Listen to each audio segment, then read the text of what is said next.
What's going on, YouTube, and welcome to The Point. And everything you thought you knew about success, well, it's wrong. So let's talk about it.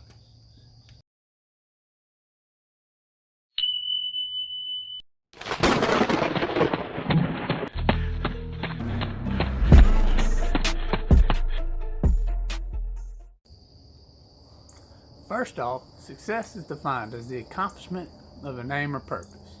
Now, what we're shown on YouTube, what we are shown on the news cycles, is telling us success is to be famous, to be rich, to be powerful, to have big houses, fancy cars, tons of people around, constant parties.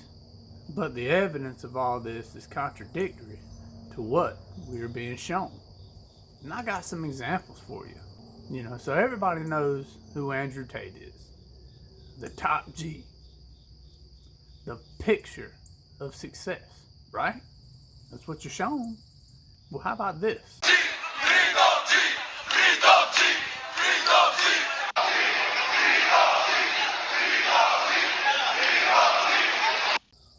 We can't forget Britney Spears. We've seen her on TV since she was a little kid. So would you consider this success? Is everything good, Brittany? You're not listening to me. I said I want that studio.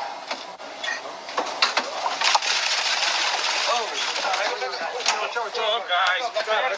What's up? Hey, guys, come on. And of course, we can't leave out the world's most famous YouTuber, mrbeast. There's an interview. Let's see what he says. It definitely, you don't think this, every step of the way, like I said earlier, you think you've made it, and you think this is about as crazy as it'll get. But, if you have 1 million followers, like you guys, or you guys are probably bigger than that across everything, but if you go out in public, you'll occasionally take a photo.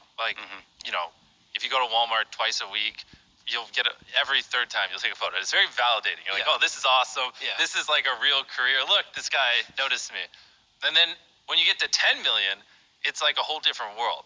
Every time you go out, you're going to take at least one photo. And it's like, oh, this is awesome. If you're with your girlfriend, you'll take a photo and it's like, look, people like me. But it's very manageable. But you think that's the top. But then you go from 10 million to 100 million. And next thing you know, when you go to Walmart, it's not one photo or two. It's someone asks for a photo and everyone else looks. And then there's a line of 20 people. And then, when you're checking out, there's 5 people behind you, what are you doing? What are you buying? Why are you buying those cookies? And it's I just wanted to buy some cookies, and they keep following you because they're so starstruck. They're like, oh my God, this is the coolest thing that's ever happened to me. I gotta take advantage of this moment. And then they, start posting and their friends come. And if you're I have a 5-minute rule. I can't be, after I take the first photo, I can't be there for more than 5 minutes because they always post it on their stories, and then all their friends always come to the place, and within 5 minutes, now there's 20 other people coming here, and it just gets so much crazier. So you have random things like that. So did that look like success to you? Did that look like a situation you would want to be in, that you'd be happy about?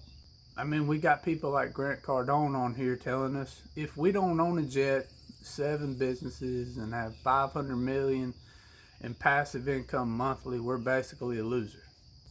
But then they published a study, and it says this: money does not appear to boost happiness, at least for most people, up to earnings of 500,000. So according to this study, it seems people who made 500,000 a year were happy. And anything above that seemed to cause them problems. And you've got many factors that can contribute to that. Maybe purchasing more items is more upkeep, more taxes. The higher you move in a corporation, typically the more responsibility you have. So if being successful is fame, is money, is houses, I think you might have it all wrong. I would say that the measure of success is not based off your personal income. It is not based off how many houses you own. It is not based off how famous you are. It is based off What makes you happy? And let's give some examples. Here in the last 20, 30 years, women's rights has become a movement that has been relatively successful and well overdue. Don't get me wrong.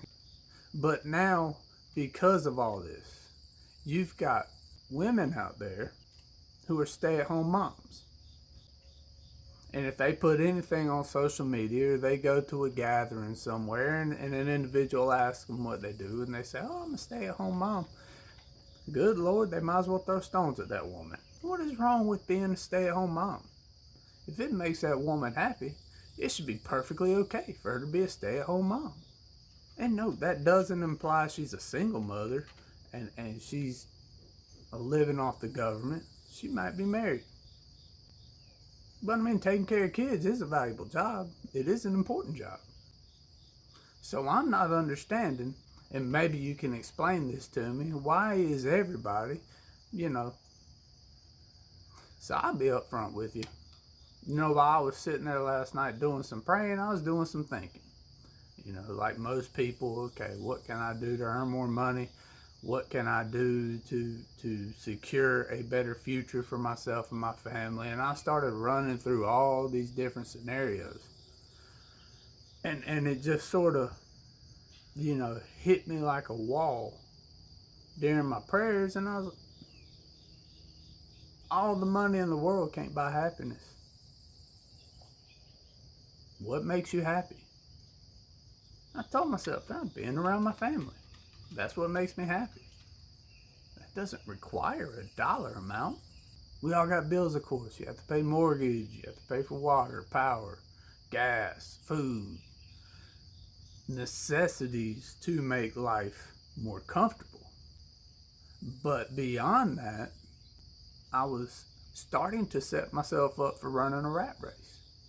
So I would argue against being famous as being successful. I would argue against having $1 billion is being the definition of successful. I would argue against owning 6 or 7 houses, 4 or 5 boats, lake property, oceanfront property, mountain property as the sole definition of being successful. I ain't look at the Kardashians, for Pete's sake. There's probably a combined $2.5 billion between them, and they can't seem to buy a moment of happiness with all their drama. I would say the definition of success is actually what brings you happiness.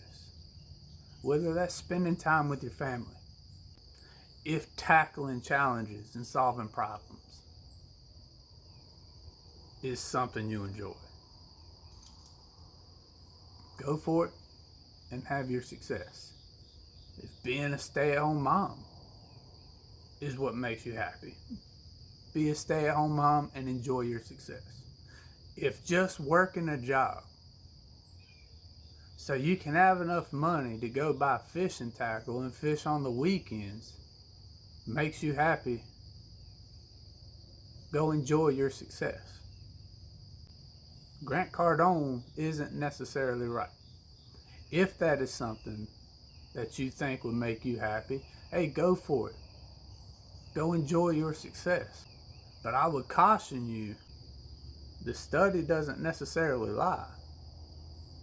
And $500,000 a year isn't light money, but you're not going to be filthy rich on it.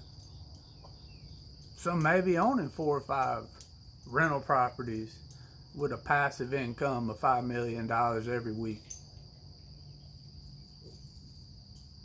The evidence doesn't lie. It might not work in your favor. Look, I'm going to leave it with this. Proverbs 16:3. Commit your work to the Lord, and your plan will succeed. So just put faith first. Trust the process. Walk the path. And if any of y'all are out there being triggered right now because I quoted the Bible, hey, look, you believe what you want to believe. And if your belief system's so fragile, you want to unfollow, block, maybe you need to question your belief structure. And if you disagree with me, hey, leave a comment below. Let me know what you believe and why you believe it, and I'll read it. We're good here. I don't pass judgment on nobody. That's not my place. But I would just say, find what makes you happy first, and then find a way to pursue that happiness.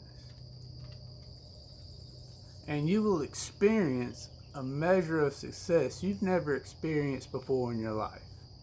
Don't let the outside noise influence you. Don't let the outside noise dictate to you what will make you happy. If 100 cars is your goal, go get your 100 cars. If one car and time with your family is what makes you happy, go pursue that goal. You define your success. You define your happiness. Your mark on this world is only left by you. And honestly, we're not here long enough to see how that plays out. So block out the noise. Look, so that's what I had. It's just a little thought. It was something I was going to pass along. If you like it, great. If you don't, let me know. Move on about your day. I'm good with it either way. I appreciate your time. I appreciate you being here. I appreciate all you subscribers. And if you're a new viewer, go on and give me a subscribe. Give me a try. If you like what I'm doing, great. If you don't, I'm fine with that too. Other than that, y'all have a good one, and I'll see you in the next one.